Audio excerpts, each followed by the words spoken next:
Tema yang akan kita renungkan, saudara, yaitu The Gospel of Grace. The Gospel of Grace. Saudara, kalau mau jujur, kata anugerah, kata kasih karunia adalah kata yang sangat sering kita dengar. Atau mungkin kadang-kadang saudara, karena terlalu sering kita mendengar kata ini, kita tidak lagi menganggap bahwa kasih karunia itu menjadi sesuatu yang penting. Kita juga tidak lagi merasakan kekuatan kasih karunia itu yang terus menopang, menggerakkan, bahkan hidup di dalam kehidupan kita. Nah, kalau itu yang terjadi, saudara, maka tema ini menjadi sesuatu yang sangat relevan, yang menolong kita untuk kasih karunia itu bisa bergelora kembali di dalam hati kita.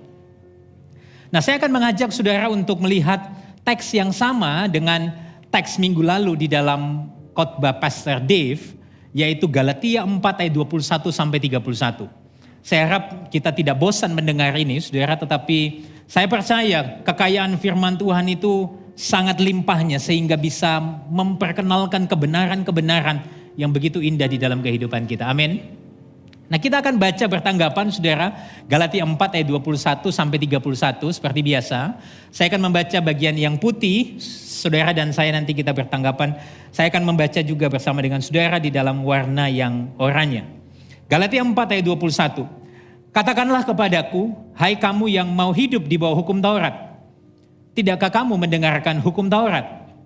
Bukankah ada tertulis bahwa Abraham mempunyai 2 anak? Seorang dari perempuan yang menjadi hambanya dan seorang dari perempuan yang merdeka. Tetapi anak dari perempuan yang menjadi hambanya itu diperanakan menurut daging. Dan anak dari perempuan yang merdeka itu oleh karena janji. Ini adalah suatu kiasan. Sebab kedua perempuan itu adalah 2 ketentuan Allah. Yang satu berasal dari gunung Sinai dan melahirkan anak-anak perhambaan, itulah Hagar. Hagar ialah gunung Sinai di tanah Arab. Dan ia sama dengan Yerusalem sekarang. Karena ia hidup dalam perhambaan dengan anak-anaknya. Tetapi Yerusalem surgawi adalah perempuan yang merdeka. Dan ialah ibu kita. Karena ada tertulis, bersukacitalah hai si mandul yang tidak pernah melahirkan. Bergembira dan bersorak-sorailah. Hai engkau yang tidak pernah menderita sakit bersalin. Sebab yang ditinggalkan suaminya akan mempunyai lebih banyak anak daripada yang bersuami. Dan kamu, saudara-saudara, kamu sama seperti Ishak adalah anak-anak janji. Tetapi seperti dahulu, dia yang diperanakan menurut daging, menganiaya yang diperanakan menurut roh. Demikian juga sekarang ini. Tetapi apa kata nas kitab suci? Usirlah perempuan itu beserta anaknya, sebab anak hamba perempuan itu tidak akan menjadi ahli waris bersama-sama dengan anak perempuan merdeka itu. Karena itu saudara-saudara, kita bukanlah anak-anak hamba perempuan, melainkan anak-anak perempuan merdeka. Berbahagialah setiap kita yang boleh membaca, merenungkan, dan juga yang dimampukan untuk melakukan kebenaran firman di dalam kehidupan kita. Amin. Saudara, seperti yang tadi saya katakan bahwa terkadang kita itu sudah sangat sering mendengar kata kasih karunia. Sehingga seringkali yang terjadi adalah kita take it for granted untuk itu. Kita tidak lagi menganggap atau menghargai kasih karunia itu. Karena apa? Karena mungkin kita sudah terlalu sering, kita juga sudah terbiasa dengan hal itu. Sehingga yang terjadi kita take it for granted untuk kasih karunia itu sendiri. Saudara, saya kasih contoh kepada saudara hal yang praktis. Bahwa seringkali kalau ada hal-hal yang sudah terbiasa kita dengar, sudah terbiasa kita terima, kita akan take it for granted untuk itu. Saudara bayangkan, kita seringkali take it for granted untuk udara yang kita hirup setiap hari. Kita merasa bahwa itu sesuatu yang pasti dan harus kita terima. Tetapi bagaimana kalau saudara mengalami sakit dan harus membayar untuk setiap tarikan nafas dari tabung oksigen yang ada di rumah sakit. Dan ketika tagihannya kemudian membengkak, barulah kita mulai sadar. Oh, betapa seharusnya kita bersyukur akan udara yang kita hirup. Kita suka take it for granted untuk sesuatu yang sudah terbiasa kita rasakan, kita alami. Contoh yang lain, saudara. Kita juga kadang-kadang suka take it for granted untuk orang-orang di sekeliling kita. Entah itu keluarga kita, sahabat-sahabat kita, atau mungkin member-member di dalam care group yang sama dengan kita. Karena kita anggap itu sudah biasa, itu sesuatu yang harus terjadi, yang pasti terjadi, maka kita anggap yaitu itu wajar terjadi, normal. Tapi bagaimana ketika orang-orang yang ada di sekeliling kita itu pergi dan meninggalkan kita? Momen itu baru kita sadar keberadaan mereka ternyata penting di dalam hidup kita. Tapi kalau kita tidak merenungkan akan keberadaan mereka lagi, kita suka take it for granted. Saudara, demikian halnya dengan kasih karunia. Karena kita sudah terpapar mendengar kata kasih karunia ini terlalu sering, sehingga kita tidak lagi merayakan kasih karunia itu setiap saat. Atau kalaupun kita masih bilang, oh semua karena kasih karunia Tuhan, terkadang itu adalah ucapan klise yang menunjukkan bahwa wah aku ini masih rohani kok. Masih ada kata-kata puji Tuhan, kasih karunia muncul. Tapi kita sudah kehilangan rasa di dalam kasih karunia itu. Nah saudara, perikop yang tadi kita baca, saya merenungkan ada 3 poin penting yang bisa kita renungkan. Yang pertama, mengapa seringkali kita gagal di dalam menghayati kasih karunia? Yang kedua, bagaimana kita dapat mengalami kekuatan kasih karunia itu? Dan yang ketiga, apa implikasi kasih karunia di dalam kehidupan iman percaya kita? Are you ready? Saudara, mari kita lihat yang pertama. Mengapa seringkali kita gagal menghayati kasih karunia? Kalau kita kembali di dalam bacaan kita, ayat 21, Galatia pasal 4 ayat 21. Di sana dikatakan demikian. Katakanlah kepadaku, hai kamu yang mau hidup di bawah hukum Taurat, tidakkah kamu mendengarkan hukum Taurat? Saudara, kalimat yang mengatakan hai kamu yang mau hidup di bawah hukum Taurat, itu menyiratkan bahwa ada orang-orang Kristen di Galatia yang ingin kembali kepada prinsip bahwa untuk mendapatkan keselamatan atau untuk mendapat perkenanan Tuhan, maka mereka perlu menambahkan sesuatu. Dengan cara apa? Melakukan hukum Taurat. Saudara, ini terjadi karena apa? Kita sudah sering mendengar kata Judaizer. Adalah orang-orang yang mengajarkan kepada mereka, kalau orang-orang Kristen di Galatia secara khusus yang non-Yahudi mau jadi anak-anak Abraham, maka mereka perlu melakukan sunat. Kalau mereka tidak melakukan itu, maka mereka tidak dapat disebut sebagai anak Abraham dan tidak mendapat bagian janji-janji Allah. Jadi pengajaran ini kemudian menggelisahkan orang-orang Kristen di Galatia secara khusus yang non-Yahudi. Mereka berpikir bahwa mereka perlu melakukan sesuatu untuk mendapatkan perkenanan atau keselamatan dari Tuhan. Sehingga Paulus mengatakan, hai kamu yang hidup di bawah hukum Taurat, tidakkah kamu mendengarkan hukum Taurat itu sendiri? Saudara, mungkin waktu saudara mendengar ini, saudara berpikir, aduh pastor ini gak relate sama kehidupanku. Ini kan di eranya Rasul Paulus, di masanya jemaat-jemaat Kristen pada waktu itu. Hari ini saya tidak melakukan itu. Nah saudara, saya pengen kasih contoh kepada saudara, kepada kita semua, dan saya pun terberkati dengan ilustrasi ini. Saya pinjam ilustrasi dari seorang pengkhotbah yang bernama Charles Spurgeon di abad yang ke-19. Saudara, kisah ini tentang ada seorang tukang kebun yang menanam wortel di halaman rumahnya. Saudara, dia menanam wortel di halaman rumahnya dan kemudian tanaman wortel ini bertumbuh dengan sangat baik, bahkan ada wortel raksasa yang kemudian dihasilkan. Apa yang terjadi saudara? Lalu dia berkata dengan dirinya bahwa ini sesuatu yang pantas kalau aku datang kepada raja dan memberikan wortel terbaik ini kepada dia. Saudara, lalu kemudian dia mendatangi seorang raja di tempat atau di daerah di mana dia tinggal saudara. Lalu dia menghadap raja dan berkata kepada raja demikian. Raja, ini aku persembahkan wortel terbaik yang pernah aku tanam sebagai wujud rasa cinta dan hormatku kepadamu. Saudara, mendengar itu sang raja kemudian itu tersentuh dengan ketulusan si tukang kebun ini, dan sebelum tukang kebun ini pergi dari hadapan raja, lalu raja bilang begini, tunggu. Kamu ini tukang kebun yang sangat baik. Dan saya punya sebidang tanah di samping rumahmu. Saya ingin memberikan itu buat kamu sebagai hadiah. Supaya kamu bisa mengelola semua tanah itu. Dan menghasilkan wortel-wortel terbaik di daerah itu. Saudara, apa yang terjadi? Tukang kebun itu terheran-heran dengan kebaikan sang raja dan dia pulang ke rumahnya dengan gembira. Saudara, kalau berita kebaikan ini kemudian tersebar dengan sangat luas. Singkat cerita, saudara, ada seorang bangsawan di negeri itu yang mendengar berita itu.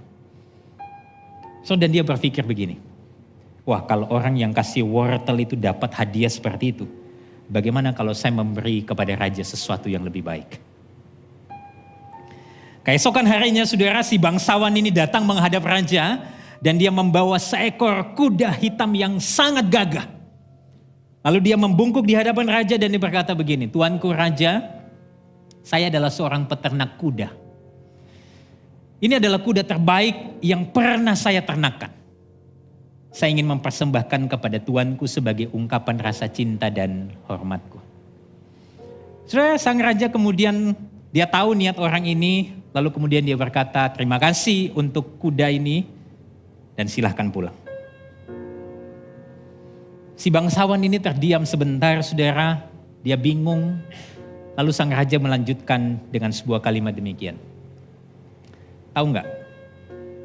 Tukang kebun yang kasih wortel, dia memberi wortel itu untuk aku. Tapi kamu memberi kuda itu untuk dirimu sendiri. Saudara, apa pesan yang penting di dalam kisah ini? Seringkali, saudara, kita itu memberi kepada Tuhan dengan harapan membuat kita lebih diberkati. Atau seolah-olah kita memberi kepada Tuhan supaya kita diberi akses untuk lebih mudah datang kepada Tuhan. Kalau kita melakukan itu, maka sebenarnya kita sedang memberi untuk diri kita sendiri, bukan untuk Tuhan. Bukankah ini adalah hal yang serupa dengan apa yang dilakukan oleh orang-orang Kristen di Galatia pada waktu itu? Mereka ingin melakukan sesuatu untuk Tuhan dengan tujuan apa? Mendapat penerimaan, mendapat perkenanan Tuhan. Tetapi sebetulnya ketika mereka melakukan itu, mereka melakukan hanya untuk diri mereka sendiri. Saudara, berkaca dari hal ini, saudara, saya merenungkan kenapa sih kita itu seringkali gagal di dalam menghayati kasih karunia. Karena seringkali kita masih mengandalkan usaha dan kebaikan diri kita sendiri supaya kita dianggap layak untuk mendapat kasih karunia-Nya. Kita itu seringkali mengandalkan kekuatan usaha kita supaya apa? Supaya kita dianggap layak untuk dapat kasih karunia itu sendiri. Inilah yang menjadi sebuah persoalan. Kenapa seringkali kita gagal mengalami dan menghayati kasih karunia itu sendiri. Kalau kita membaca Alkitab, saudara, kita kembali kepada Alkitab.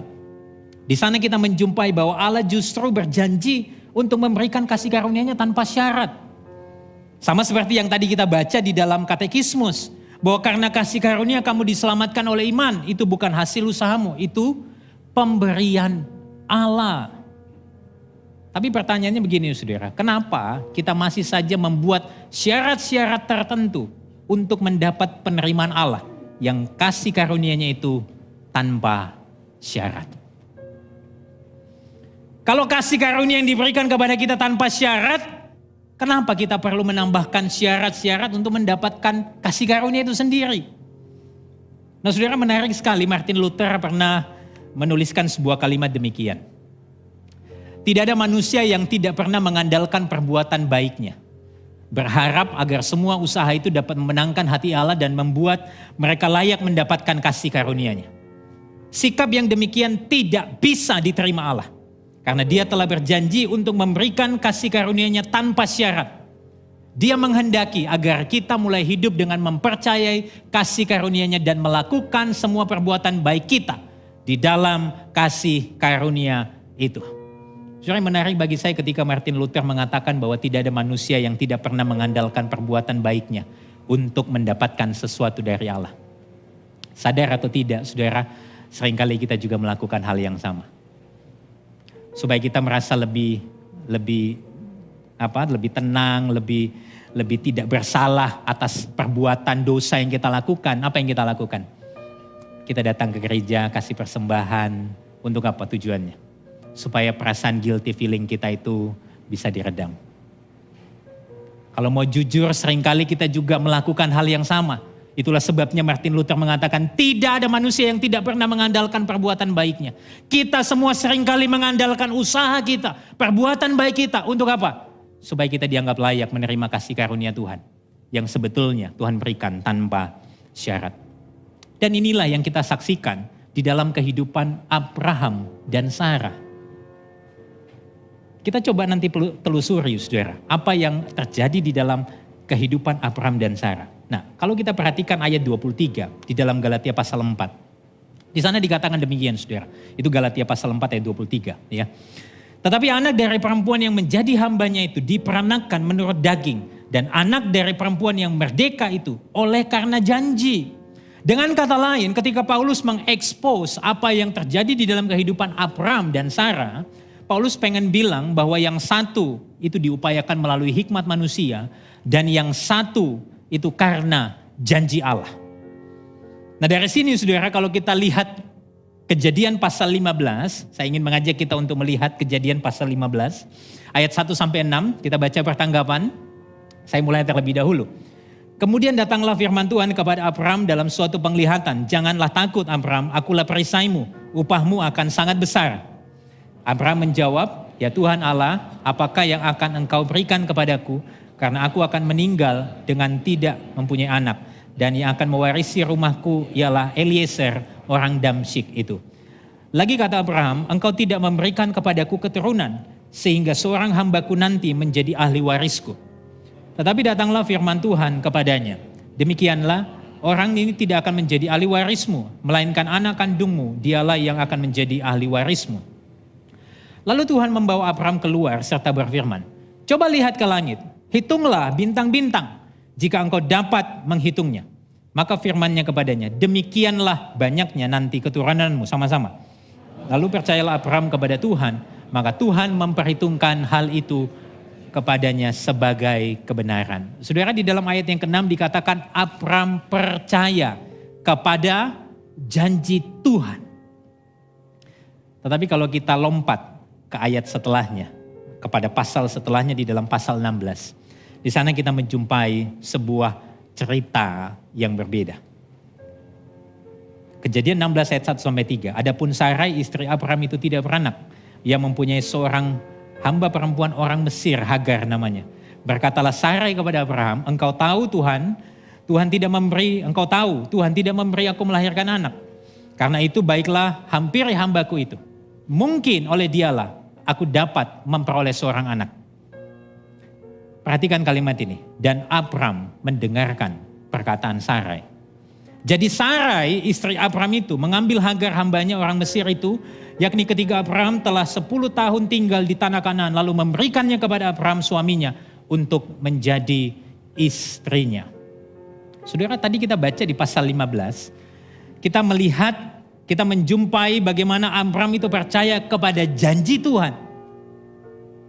Jelas sekali di dalam pasal 15 ayat yang ke-6 dikatakan, "Percayalah Abraham kepada Tuhan." Tetapi seketika saudara, di pasal ke-15 seolah-olah Abraham menjadi ragu akan janji Tuhan. Dan dikatakan dia mendengarkan perkataan Sarai istrinya yang menyuruh dia untuk menghampiri Hagar hambanya supaya Hagar menjadi istri dan memperoleh anak dari dia. Saudara, fenomena ini sebetulnya mungkin sangat sering terjadi di dalam kehidupan kita sebagai orang percaya.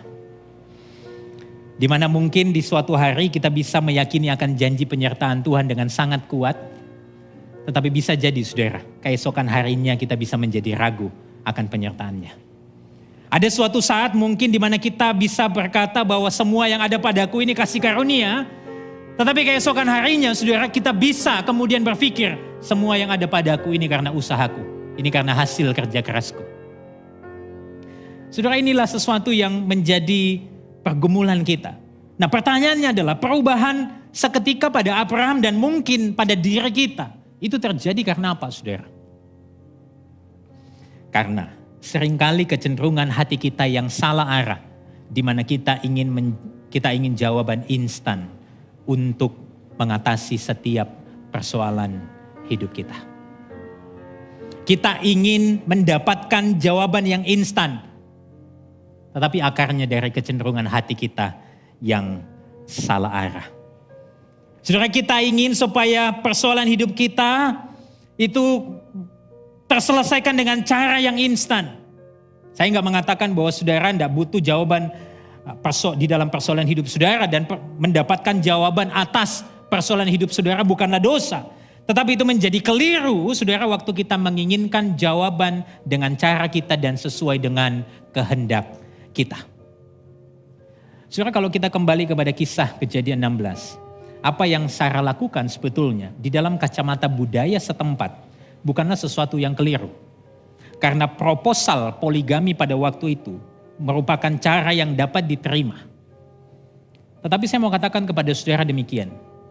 Apa yang diterima dan dibenarkan oleh budaya itu tidak menjamin seturut dengan kehendak Allah.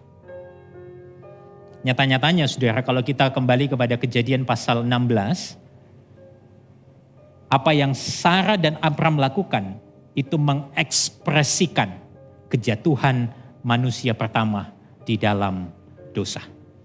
Saya kasih lihat kepada saudara komparasi yang bisa kita temukan. Waktu Musa menulis kisah Abram mendengarkan perkataan Sarai, itu paralel dengan kisah kejatuhan mula-mula, di mana ketika Adam mendengarkan perkataan istrinya Hawa. Saudara, waktu dicatat di dalam Kejadian 16 ayat 2 bahwa Abram itu mendengarkan istrinya, itu sama persis ketika Adam mendengarkan istrinya di dalam catatan Kejadian 3 ayat yang ke-17. Ketika Sarai dia mengambil Hagar, itu sama persis. Menjadi bayang-bayang, menjadi sebuah aktualisasi yang baru dari kejatuhan mula-mula. Waktu apa? Hawa itu mengambil buah pohon pengetahuan yang baik dan yang jahat. Waktu Sarai memberikan Hagar kepada suaminya, itu sama persis. Ketika apa? Ketika Hawa memberikan buah itu kepada suaminya. Dan yang menarik saudara, kasus di dalam kedua kasus ini, kedua pria, Adam dan Abram, dengan rela dan sadar mengambil bagian itu. Apa pelajarannya saudara? Jangan dengarkan pasanganmu. Gak begitu ya saudara ya. Saudara, ini menunjukkan semua apa saudara? Ya. Ini menunjukkan semua apa? Betapa kecenderungan hati manusia tanpa terkecuali itu sudah rusak karena dosa. Kita cenderung ingin melakukan kehendak kita sendiri sekalipun kita tahu apa yang jadi kehendak Allah. Dan ini menunjukkan bahwa sebetulnya kita nggak pengen Allah yang pegang kendali atas hidup kita. Karena kita ingin dan kita lebih suka pegang kendali dengan kekuatan diri kita sendiri. Seorang teolog yang bernama R.C. Sproul, dia mengatakan sebuah kalimat demikian. Kehilangan mendasar dari keinginan akan Allah adalah inti dari dosa asal. Sewaktu kita tidak menginginkan Allah, itu dengan jelas mengekspos keberdosaan hati kita. Dan ingat saudara, dosa bukan sekedar perilaku yang kita lakukan yang tidak seturut dengan kehendak Tuhan. Tetapi dosa ialah keinginan hati kita yang tidak menginginkan Tuhan. Untuk apa? Untuk mengendalikan, untuk mengontrol hidup kita secara penuh. Dan ini adalah akar dari dosa. Saudara, karena kecenderungan hati kita ini yang sudah rusak. Karena dosa, maka hanya yang berasal dari luar diri kita yang sanggup mengubah apa yang ada di dalam hati kita yang sudah rusak. Hati kita ini sudah rusak sehingga hanya yang berasal dari luar diri kita yang sanggup mengubah apa yang ada di dalam hati kita. Dan jawabannya ialah kasih karunia. Katakan sama-sama kasih karunia. Kasih karunia. Saudara, Matt Chandler di dalam bukunya The Explicit Gospel, dia mengatakan sebuah kalimat demikian. Kasih karunia adalah pengubah hati. Karena dari hati muncul segala macam perilaku. Saudara, kasih karunia ini yang mengubah hati kita. Kasih karunia di dalam Kristus Itulah yang memperbaharui, yang memberikan kita hati yang baru. Sehingga dari hati yang baru ada perilaku, ada perbuatan yang tujuannya bukan untuk diri kita, tetapi untuk memuliakan Tuhan. Nah, pertanyaan selanjutnya saudara, bagaimana kita dapat mengalami kekuatan kasih karunia ini? Saudara, di sini saya ingin membawa kita melihat kepada Galatia 4 ayat 27. Saudara, Galatia 4 ayat 27 mengatakan demikian. Karena ada tertulis, bersukacitalah hai si mandul yang tidak pernah melahirkan. Bergembira dan bersorak-sorailah hai engkau yang tidak pernah menderita sakit bersalin. Sebab yang ditinggalkan suaminya akan mempunyai lebih banyak anak daripada yang bersuami.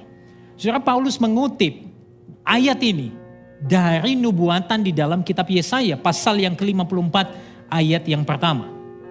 Yang menarik bagi saya, saudara, adalah sebuah pertanyaan, bagaimana mungkin kemandulan itu membawa sorak-sorai atau sukacita?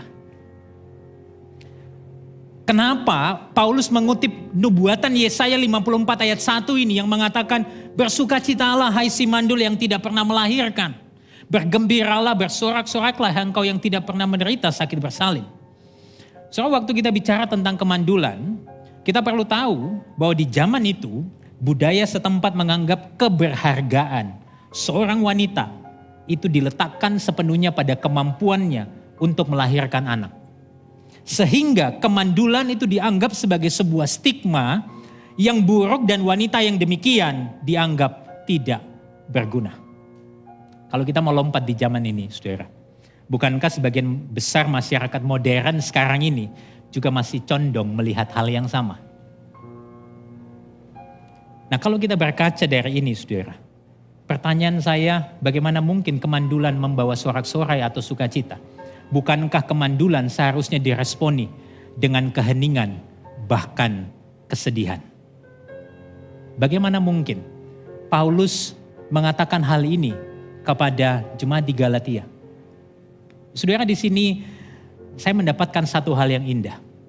Paulus ingin mengingatkan jemaat di Galatia tentang Injil kasih karunia kepada yang mandul. Saudara, Paulus sedang menunjukkan bahwa Injil kasih karunia kepada yang mandul itu tidak hanya muncul dari pembicaraan atau pembacaan kisah Hagar dan Sarah, melainkan Injil kasih karunia itu disingkapkan di dalam seluruh perjanjian lama. Kalau kita kembali melihat konteks Yesaya 54 ayat 1, saudara, di sana kita menemukan bahwa latar belakang nubuatan Yesaya kepada umat Israel pada waktu itu yang ada di dalam kondisi pembuangan di negeri Babilonia. Saudara, mereka mengira bahwa hidup mereka telah berakhir. Mereka tidak akan pernah kembali lagi ke negeri mereka. Mereka terlihat gagal, mereka terlihat lemah, mereka terlihat tidak berdaya di bawah pengasingan dan penjajahan bangsa lain pada waktu itu. Tapi di sisi yang lain, mereka menyaksikan bangsa yang menjajah mereka, bangsa yang gak kenal Tuhan, justru semakin kuat dan berkuasa. Jadi pertanyaannya, bagaimana mungkin yang lemah tidak berdaya? Atau di dalam bahasa nubuatan kitab Yesaya, yaitu yang mandul dapat bersorak-sorai. Saudara, disinilah sebuah kebenaran kasih karunia yang sangat indah, di mana Tuhan seolah-olah itu berkata, bersukacitalah. Sekarang kamu memang terlihat tidak berdaya. Tapi justru di sana kamu akan melihat kasih karuniaku. Karena yang kuat terlalu sibuk mengandalkan diri mereka sendiri. Ini adalah cara kasih karunia Allah bekerja. Justru di dalam kelemahan kita, kasih karunia Allah itu semakin nyata dan semakin bersinar. Saudara, Pastor Mike seringkali mengingatkan kita, orang berinjil tidak menunjukkan dirinya hebat dan sempurna. Tetapi justru dia tidak malu untuk menunjukkan kelemahan dan ketidaksempurnaannya. Supaya seluruh kecukupan Kristus semakin nampak di dalam hidupnya. Saudara, nilai Injil dan nilai budaya seringkali bertentangan. Kalau nilai-nilai dunia mengajarkan kepada kita untuk jadi hebat, jadi kuat, punya pengaruh, kita bisa sukses. Tidak jarang itu juga masuk dan merasuk di dalam kehidupan bergereja. Di mana mungkin kita sering dengar kalimat ini, oh kamu memang orang hebat, kamu pasti dipakai Tuhan dengan heran. Atau mungkin kita mendengar kata-kata di mana kita itu diajarkan supaya sukses, supaya berprestasi, supaya kuat. Tapi kalau kita melihat Alkitab, apa yang diajarkan Alkitab itu sangat kontras. Paulus di dalam 2 Korintus 12 ayat yang ke-10 mengatakan demikian. Karena itu, aku senang dan rela di dalam kelemahan, di dalam siksaan, di dalam kesukaran, di dalam penganiayaan dan kesesakan karena Kristus. Sama-sama. Sebab jika aku lemah, maka aku kuat. Saudara, disinilah kita menyaksikan kekuatan kasih karunia itu. Kita menyaksikan Allah sanggup menguatkan yang lemah. Sehingga yang lemah enggak putus asa. Kalau selama ini kita melihat kekuatan kasih karunia itu sebagai kekuatan yang lemah lembut. Tapi saya mau ingatkan kepada saudara, kekuatan kasih karunia itu juga sangat powerful. Dia bukan hanya menguatkan yang lemah. Tetapi dia juga sanggup menghancurkan yang kuat. Melemahkan yang kuat. Supaya yang lemah dikuatkan, dia tidak putus asa. Tetapi yang kuat dilemahkan supaya apa? Dia tidak berbangga dengan kehebatan, dengan kekuatan dirinya.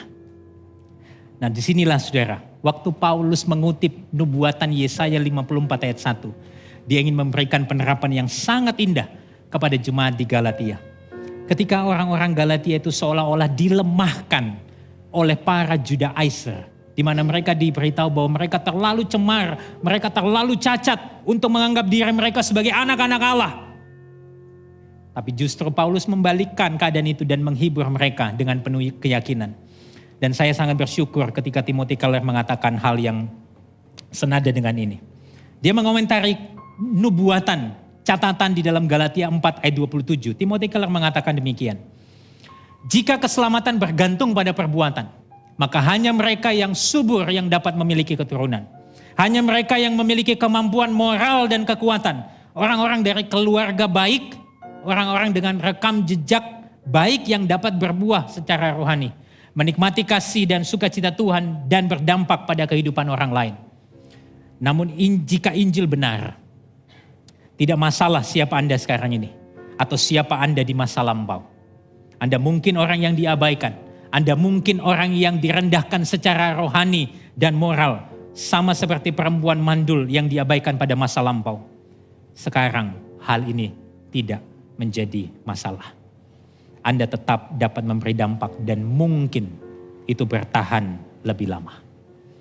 Injil berkata, anugerah bukan hanya untuk Hagar yang subur. Tetapi juga untuk Sarah yang mandul. Jika Sarah bisa punya masa depan, siapapun bisa.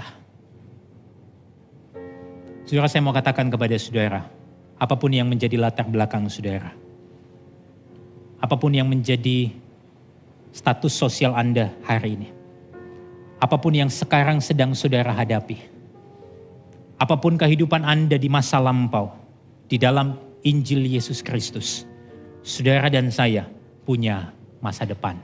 Yang setuju katakan amin. Saudara, jadi bagaimana kita bisa mengalami kekuatan kasih karunia itu semakin nyata di dalam hidup kita?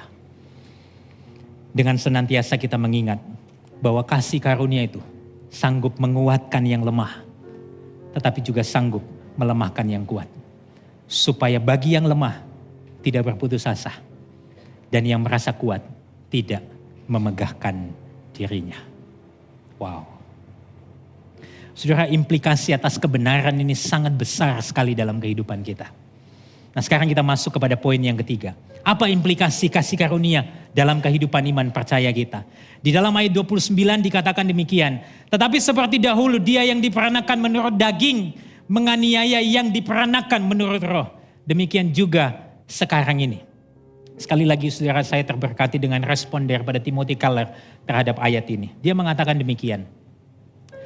Salah satu cara kita mengetahui bahwa identitas kita berdasarkan pembenaran oleh Kristus ialah kita tidak memusuhi, tidak menjadi benci dan memusuhi orang yang berbeda pendapat dengan kita.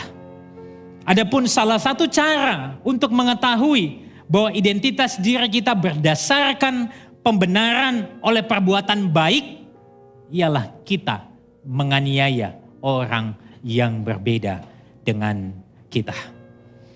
Sesungguhnya saudara, respon kita terhadap penganiayaan, penderitaan yang kita alami oleh karena orang-orang di sekeliling kita, atau karena keadaan kita, atau ketika kita menghadapi perbedaan pendapat dengan siapapun juga, itu akan mengekspos identitas kita. Apakah kita meyakini pembenaran oleh Kristus melalui kasih karunia-Nya, atau kita meyakini bahwa pembenaran yang kita terima juga menyangkut tentang perbuatan baik yang kita lakukan di hadapan Tuhan. Saudara, kalau respon kita digerakkan oleh kasih karunia, maka kita dimampukan untuk tidak membenci dan memusuhi orang yang berbeda dengan kita. Waktu respon kita digerakkan oleh perbuatan baik yang lahir dari perasaan aku yang lebih benar, maka kita akan punya kecenderungan untuk memandang orang lain itu lebih rendah, karena dia tidak melakukan apa yang kita lakukan. Saudara, implikasi ini sangat besar sekali. Waktu kita sadar kita diselamatkan semata-mata karena kasih karunia di dalam iman kepada Yesus Kristus dan bukan karena perbuatan baik kita, maka itu akan lebih menenangkan kita. Saudara, saya kasih contoh lain. Bagaimana implikasi ini besar sekali. Waktu saudara menghadapi sebuah keadaan di mana apa yang sudah saudara lakukan, saudara sudah berlelah-lelah mengerjakan sebuah pelayanan atau apapun itu, dan saudara merasa kurang dihargai, lalu saudara pengen marah. Kalau kasih karunia yang menggerakkan itu, maka kita semakin menyadari bahwa sesungguhnya kita memang gak layak mendapatkan apa yang kita anggap pantas untuk kita dapatkan. Kalau Allah sampai memberikan apa yang pantas untuk kita dapatkan, maka itu hanyalah tentang kematian kekal. Contoh yang lain, saudara. Waktu kita merasa kurang dihargai, lensa yang kita pakai berdasarkan perbuatan, maka mungkin kita tidak segan meluapkan kemarahan kepada orang yang tidak menghargai kita. Tapi kalau lensa kasih karunia yang kita pakai, waktu kita mau melampiaskan kemarahan pada orang yang tidak menghargai atau yang melakukan kesalahan pada kita, maka di sana kita diingatkan terlebih dahulu kalau kita sesungguhnya orang yang juga tidak layak menerima kasih karunia. Yang layak kita terima hanyalah kemarahan dan murka Allah. Tapi kalau kita diampuni itu semata-mata kasih karunia. Saudara, dengan lensa kasih karunia, maka kita akan lebih tenang merespon orang lain. Contoh yang lain, saudara. Saat saudara merasa bersalah atas kegagalan yang saudara lakukan. Karena kasih karunia, karena semuanya itu kasih karunia, maka kita tidak bisa berkata bahwa aku sudah tidak layak lagi menerima kasih karunia. Karena sejak mula memang kita nggak layak menerima kasih karunia. Hanya oleh karena kasihnya Allah kepada kita, maka sekalipun kita melakukan kesalahan, kita gagal, kita tetap dikasih oleh Allah. Kita tetap anak-anaknya. So dengan lensa kasih karunia, waktu kita gagal, kita nggak jadi putus asa, kita nggak depresi, kita tidak menyalahkan diri kita, tapi kita sadar bahwa kasih karunia itu yang menopang untuk apa? Kita bisa bangkit kembali dan melakukan hal itu kembali. Tapi kalau lensa perbuatan baik kita cari pengakuan, kita cari penerimaan dari orang lain, maka yang terjadi apa? Sangat besar kemungkinan kita kemudian terus mengupayakan itu, dan ketika gagal, kita menjadi putus asa. Tapi tidak dengan lensa kasih karunia. Lensa kasih karunia tidak membuat kita menjadi malas, tapi kita dimampukan untuk mengupayakan yang terbaik di dalam kehidupan kita. Amin. Inilah keindahan Injil kasih karunia. Saudara, dari semua ini, waktu saya merenungkan bagian ini, ada satu pertanyaan lagi yang paling penting untuk menjadi perenungan kita hari ini. Lantas siapa yang membuat kita menerima kasih karunia? Dan siapa yang memampukan kita menghidupi kasih karunia? Siapa yang membuat kita itu menerima kasih karunia? Siapa yang membuat kita dilayakkan di hadapan Allah? Siapa yang membuat kita disebut sebagai anak-anak Allah? Dan siapa yang memampukan kita menghidupi kasih karunia? Saudara, ada 3 ayat yang tadi kita lihat. Yang pertama di dalam Galatia 4 ayat 21. Waktu di sana dikatakan, katakanlah kepadaku, hai kamu yang mau hidup di bawah hukum Taurat. Tidakkah kamu mendengarkan hukum Taurat? Orang-orang Kristen di Galatia pengen melakukan hukum Taurat, pengen menambahkan sesuatu. Tetapi Paulus berkata, kamu tidak perlu nambahin sesuatu. Yang dimana kasih karunia Tuhan itu tanpa syarat. Kalaupun kita melakukan sesuatu untuk Tuhan, kamu tidak mungkin mampu hidup sempurna di hadapan hukum Taurat. Pertanyaannya, siapa yang mampu hidup taat sepenuhnya pada hukum Taurat sehingga layak diterima Allah? So, waktu Paulus mengutip Yesaya 54 ayat 1, dia berbicara tentang sukacita bagi mereka yang mandul. Paulus sedang berbicara tentang seorang pribadi. Siapa yang lahir dari wanita yang mungkin tidak mengharapkan kehamilan? Bukan karena dia mandul, tapi karena dia masih perawan. Waktu Paulus mengatakan Galatia 4 ayat 29, tetapi seperti dahulu dia yang diperanakan menurut daging menganiaya yang diperanakan menurut roh. Demikian juga sekarang ini. Pertanyaan yang jauh lebih penting, siapa yang mengalami aniaya, bahkan kematian? Karena ditolak oleh bangsanya sendiri. Saudara, ketiga ayat ini menunjukkan suatu keindahan dari Injil kasih karunia. Siapa yang mampu hidup taat sepenuhnya pada hukum Taurat sehingga layak diterima Allah? Siapa yang lahir dari wanita yang mungkin tidak mengharapkan kehamilan, bukan karena dia mandul, tapi karena dia perawan? Siapa yang mengalami aniaya bahkan kematian karena ditolak oleh bangsanya sendiri? Jawabannya ialah Kristus. Kristus, dia tunduk di bawah hukum Taurat. Menjalani hidup taat sempurna pada kehendak Bapa. Untuk siapa? Supaya kita yang gagal hidup di dalam ketaatan pada kehendak Allah mendapatkan penerimaan yang sempurna dari Bapa. Kristus, dia datang jadi manusia. Dia lahir di tempat yang paling hina. Menjalani kehidupan seorang hamba untuk siapa? Saudara, untuk saya dan saudara. Yang hina, tapi yang seringkali merasa diri kuat, sombong, merasa diri benar, berkuasa, supaya engkau dan saya menjadi rendah hati dan tidak bersandar pada kekuatan dirimu. Kristus, dia mengalami penolakan, dia dibenci, bahkan dianiaya sampai mati di atas kayu salib oleh bangsanya sendiri. Untuk siapa? Untuk engkau dan saya. Supaya kita yang seharusnya tertolak dan dihukum mati karena kesalahan kita sendiri, kita mendapat hidup yang kekal dan diangkat menjadi anak-anak Allah. Saudara, bukankah ini keindahan Injil kasih karunia bagi engkau dan saya? Saudara, maka dari itu, pertanyaan refleksi yang perlu kita renungkan hari ini. Bagaimana Injil kasih karunia itu mengubah hati saudara secara radikal di dalam setiap aspek hidup saudara. Baik itu di gereja, baik itu di rumah, baik itu di tempat kerja saudara, dimanapun. Bagaimana Injil kasih karunia itu sudah mengubah hidup saudara secara radikal. Lalu yang kedua, dalam area mana saudara merasa lemah dan saudara perlu dikuatkan? Dan di dalam area mana saudara perlu dilemahkan oleh Allah karena saudara merasa kuat dengan diri saudara? Saudara, sebagai respon kita,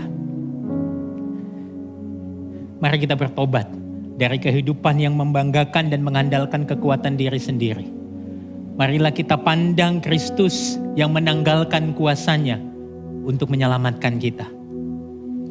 Saudara, mari kita renungkan apa yang Kristus lakukan bagi kita. Ingatkan diri kita akan kasih karunia-Nya yang senantiasa menopang setiap musim hidup kita. Karena sesungguhnya kasih karunia-Nya sangat kuat menopang kita yang lemah. Dan juga sangat kuat untuk melemahkan kita yang seringkali mengandalkan kekuatan diri. Inilah Injil kasih karunia. Saudara, apa implikasinya? Saya mengajak kita boleh berdiri semua. Apa implikasi dari perenungan kita hari ini? Karena Injil, kita dapat memandang segala sesuatu yang kita miliki sebagai pemberian Allah atas dasar kasih karunia-Nya. Amin. Karena Injil, kita tidak sombong dan merendahkan orang lain ketika berhasil, karena kita tahu itu semua karena kasih karunia-Nya.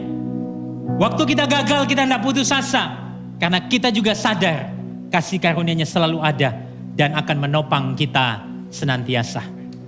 Karena Injil, saudara, kita dimampukan untuk tetap bersuka cita, sekalipun keadaan hidup kita tidak selalu seperti yang kita harapkan. Amin.